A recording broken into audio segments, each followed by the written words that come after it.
देखिए, महाराष्ट्र की जनता ने 2022 में ही अपना निर्णय दे दिया था, जब षड्यंत्र करके एक चलती सरकार को गिराया गया। लोग तो चुनाव का इंतजार कर रहे थे। एक छोटा सा ट्रेलर लोकसभा में दिया था।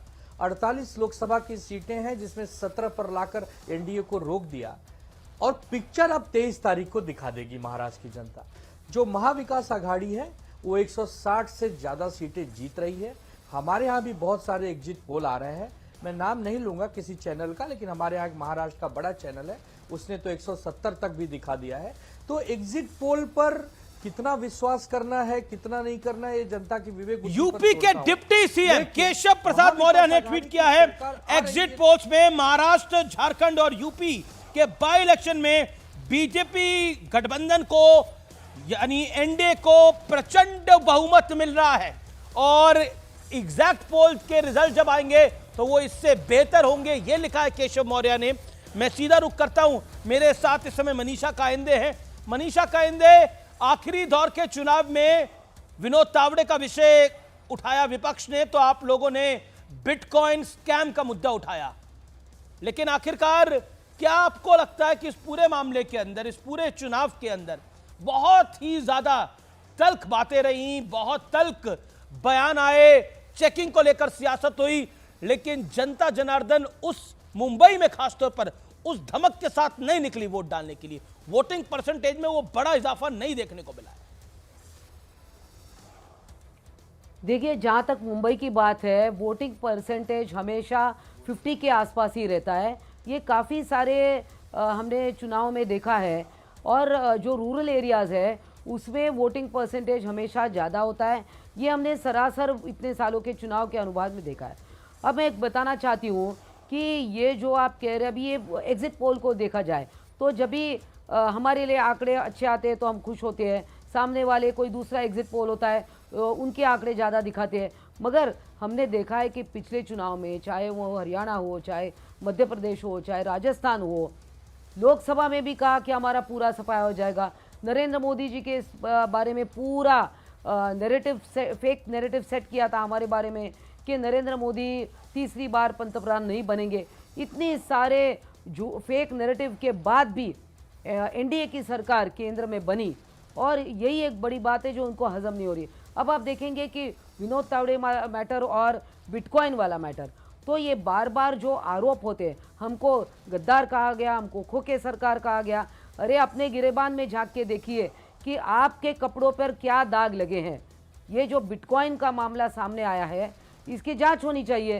देखिए, कल विनोद तावड़े जी ने खुद कहा, और उनके ऊपर एफआईआर भी हुआ, और जो बार बार कहते हैं कि सारी यंत्रणा इनके हाथ में है, तो यंत्रणाओं का दुरुपयोग कर रहे हैं, मगर ऐसा कुछ भी नहीं हुआ। हमारे लोगों के भी बैग्स चेक हुए, हमारे लोगों के ऊपर भी कहीं ना कहीं इल्जाम लगे हैं, और मामला दर्ज हुआ। तो ये सारा जो है इनका 2 करोड़ रुपए एक होटल के कमरे से बरामद हुए हैं, फ्लाइंग स्क्वाड ने बरामद करे हैं। मैं रुक करता हूं, मेरे साथ आनंद दुबे हैं।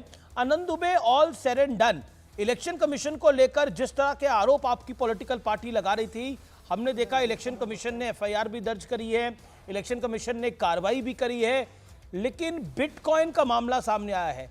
और आप पिछली बारी का चुनाव, मुझे अच्छी तरह से याद है, 2019 में मैं एंकरिंग कर रहा था, जो पिछली बारी का चुनाव था, उस चुनाव के अंदर भी आनंद भाई आप लोग यानी आपकी पॉलिटिकल पार्टी बीजेपी के साथ चुनाव लड़ी, और एंड में आपने गेम बदल दिया। क्या कहना चाहते हैं? इसी बीच यूपी बाय इलेक्शन के नंबर भी हमारे पास आ गए हैं। वहां पर एनडीए के खाते में 7 और इंडिया अलायंस, वहां पे सपा ही लड़ रही है, सपा के खाते में 2। अगर यही रिजल्ट होता है तो ये सपा के लिए बहुत बड़ा झटका होने वाला है। अगर ऐसा ही रिजल्ट आता है तो ये सपा के लिए बहुत बड़ा झटका होने वाला है। आनंद दुबे।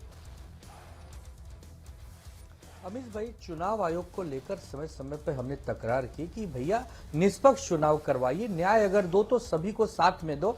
हेलीकॉप्टर उद्धव ठाकरे जी का चेक हो रहा है, एक नहीं 3-3 बार चेक हो रहा है। उद्धव जी ने कहा क्या भैया हम ही मिलते हैं बार बार, तब 4 दिन के बाद फिर अमित शाह जी का, एकनाथ शिंदे जी का, अजीत पवार का, फिर सबका, नाना पटोले का, सबका बारी बारी चेक हो गया। दूसरा, ये बिटकॉइन की बात हो रही थी। अरे महाराष्ट्र की 99% जनता को पता ही नहीं कि बिटकॉइन है क्या।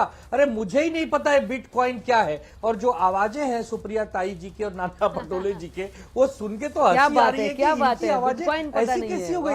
नाना पटोले जी साउथ इंडिया में बात कर रहे हैं, नाना पटोले जी साउथ इंडिया की लैंग्वेज बोल रहे हैं। और सुप्रिया ताई जो अमूमन देखा गया है कि मराठी में बात करती हैं, वो अंग्रेजी में बात करने लगी हैं। धन्य हो भाई एआई टेक्नोलॉजी वाले, ये जो आर्टिफिशियल टेक्नोलॉजी लेकर आए हो ना।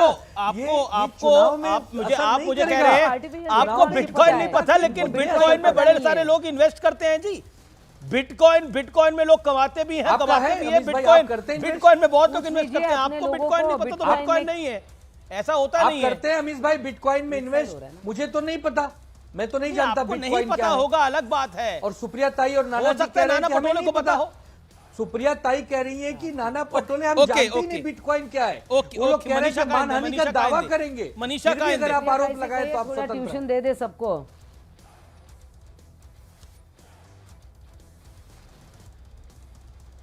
मनीषा जी, सुप्रिया ताई से आप कह सकते हैं आनंद दुबे जी कि थोड़ा प्रबोधन कीजिए बिटकॉइन पर, वो बहुत कुछ जानती है। तो पूरे महाविकास आघाड़ी के लिए वो ट्यूशन ज़रूर दे देंगी कि बिटकॉइन क्या है। मुझे लगता है, मगर जो हमारे ऊपर बार बार 2.5 साल आरोप हो रहे थे, ये सरकार गिरेगी, ये कुछ नहीं हो सकता, महीना भर, 6 महीना, 1 साल, मगर 2.5 साल हमने काम करके दिखाया है। और महाराष्ट्र के हर एक व्यक्ति तक, हर एक फैमिली तक, हर एक तबके को कुछ न कुछ सरकार का फ़ायदा हो, इस प्रकार का काम किया है। किसानों के लिए, महिलाओं के लिए फ्लैगशिप प्रोजेक्ट जो लाडली बहना आई, तो महिला वर्ग बहुत खुश है। और निश्चित है जो इंफ्रास्ट्रक्चर के भी काम है वो बहुत जोरों से हुए। 2.5 साल रुकावट वाली सरकार थी, यूपी बाईपोल का एग्जिट पोल के आंकड़े हैं हमारे पास, जैसे मैंने आपको पहले बताया। 7 पर एनडीए यानी बीजेपी आगे दिख रही है, ऐसा एग्जिट पोल कह रहे हैं, और 2 पर सपा आगे दिख रही है।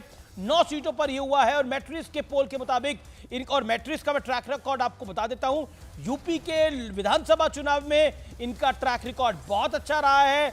इनका एग्जैक्ट नंबर रहा है, जो इन्होंने नंबर दिया है उसी के इर्द गिर्द रहा है। इसलिए ये आंकड़ा महत्वपूर्ण है मैट्रिक्स का, ये जो यूपी के संदर्भ में दिया जा रहा है। और अमित मालवीय ने आपसे कुछ देर पहले एक बड़ा ट्वीट कर दिया है। समाजवादी पार्टी ने उत्तर प्रदेश के विधानसभा उपचुनावों में अराजकता की हद को पार कर दिया है। यह गुंडों और माफियाओं की पार्टी है जिसकी सभ्य समाज में अब कोई जगह नहीं है। बीजेपी ने बहुत बड़ा हमला किया है समाजवादी पार्टी को लेकर, कहा है गुंडों और माफियाओं की पार्टी है। इस उपचुनाव में अराजकता की हद पार कर दी है समाजवादी पार्टी ने। मैं सीधा रुख करता हूं अनुराग भदौरिया का। अनुराग भदौरिया,